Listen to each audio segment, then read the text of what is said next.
اور اس حالت میں انہوں نے دیکھا کہ حضور نے اپنے بیٹے کی لاش کو ایسے جبھا مارا ہوا، ایسے پکڑ کے کھڑے ہوئے لاشے کو، اور کہہ رہے ہیں تم میری اولاد کے ساتھ یہ سلوک کرتے ہو، تم میری اولاد کے ساتھ یہ سلوک کرتے ہو۔ صبح پھر وہ سب نکلے، اور حضرت زید کی لاش کو جب اتارا گیا، دفنایا گیا، تو ہشام بن عبد الملک نے پیسے دیے کہ لاش کو کہاں دفنایا گیا۔ لاش نکال لی گئی، نکال کے جلا دی گئی۔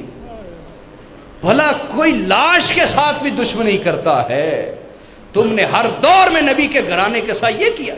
او آج تو غیرت کو زندہ کرو، آج تو آل رسول کے ساتھ کھڑے ہو جاؤ۔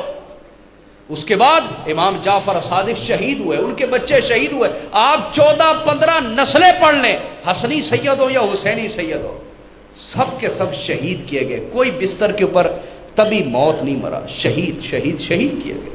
تو حاضرین، یہ ذبح عظیم ہے، یہ ذبح عظیم اصل میں شہادت مصطفیٰ تھی، اور وہ شہادت کی تکمیل آپ کی اولاد کے ذریعے نسل در نسل کی جائے۔